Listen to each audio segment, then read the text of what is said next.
রাজধানীর ভাটারা এলাকার একটি বাড়ির ফ্ল্যাটে বেসরকারি একটি বিশ্ববিদ্যালয়ের কয়েক ছাত্র মেস বানিয়ে বসবাস করছিলেন। ছাত্র আন্দোলনের মধ্যে ভয়াবহ সহিংসতার পর স্থানীয় থানা পুলিশ ওই বাড়িতে গিয়ে খোঁজ নিয়েছে বাড়িতে কোনো শিক্ষার্থী মেস রয়েছে কিনা। এরপর বাড়ির মালিক ওই শিক্ষার্থীদের বাসা ছাড়ার নির্দেশ দিয়েছেন। ওই মেসের কয়েকজন শিক্ষার্থী জানান তারা সহিংসতা তো দূরের কথা, শান্তিপূর্ণ মিছিলেও যাননি। এরপরও তারা বাসা ছাড়ার নোটিশ পেয়েছেন। শুধু ওই বাসাই নয়, আন্দোলনের নামে সহিংসতার পর পুলিশের অভিযানের মধ্যে বিভিন্ন বাসাবাড়িতে থাকা শিক্ষার্থীদের মধ্যে গ্রেপ্তার আতঙ্ক ছড়িয়েছে। পুলিশের চিরুনি অভিযানের মধ্যে ব্লক রেড দিয়ে বাসায় বাসায় ঢুকে শিক্ষার্থী কিনা সেই পরিচয় জানতে যাচ্ছে। এ কারণে অনেক শিক্ষার্থী নিজেদের শিক্ষা প্রতিষ্ঠানের পরিচয়পত্র লুকিয়ে রাখছেন। খামেরা তো দাগ হয় কিভাবে? এই যে ভাবি, দাগও যাবে রাগও যাবে, নিন চাকা সুপার হোয়াইট। এ নিয়ে আতঙ্কে রয়েছেন শিক্ষার্থীদের অভিভাবকরাও। যদিও সরকারের মন্ত্রী ও আইন শৃঙ্খলা রক্ষাকারী বাহিনীর কর্মকর্তারা প্রতিশ্রুতি দিয়ে আসছেন, সাধারণ শিক্ষার্থীদের হয়রানি বা আটক গ্রেপ্তার করা হচ্ছে না।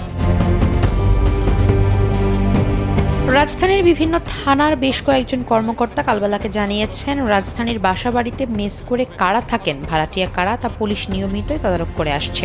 তবে ভয়াবহ সহিংসতার পর জড়িতদের চিহ্নিত করতে এই কার্যক্রম আরও জোরালো হয়েছে। তবে সাধারণ কোনো শিক্ষার্থীকে হয়রানি করা হচ্ছে না।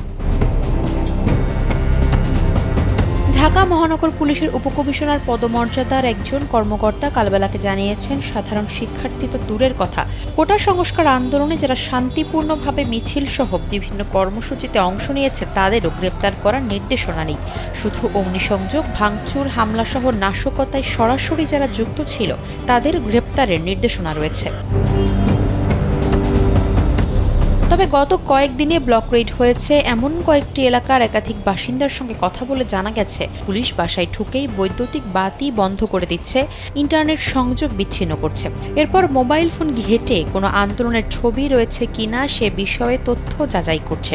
বাসায় কেউ শিক্ষার্থী রয়েছে কিনা, থাকলে কোথায় পড়ালেখা করছে, আন্দোলনে গিয়েছিল কিনা, এসব প্রশ্ন করা হচ্ছে। শিক্ষার্থী, স্বজন ও আদালত সংশ্লিষ্ট সূত্র জানায়, ঢাকাসহ দেশের বিভিন্ন এলাকায় এ পর্যন্ত 2 শতাধিক শিক্ষার্থী গ্রেপ্তার হয়েছেন। তাদের মধ্যে কলেজের ছাত্র রয়েছে। গ্রেপ্তারের মধ্যে ছাত্রদল, ছাত্র শিবির সহ বিভিন্ন বিরোধী ছাত্র সংগঠনের নেতাকর্মীও রয়েছেন। ঢাকা মহানগর পুলিশের যুগ্ম কমিশনার বিপ্লব কুমার সরকার কালবেলাকে জানান, পুলিশ সাধারণ কোনো শিক্ষার্থীকে হয়রানি বা গ্রেপ্তার করছে না। যারা হামলা, ভাঙচুর, অগ্নিসংযোগ, পুলিশের উপর হামলা সহ নানা নাশকতায় জড়িত শুধু তাদেরই গ্রেপ্তার করা হচ্ছে। নাশকতাকারীদের বিরুদ্ধে অভিযান অব্যাহত রয়েছে। আফসারা নাজ, কালবেলা।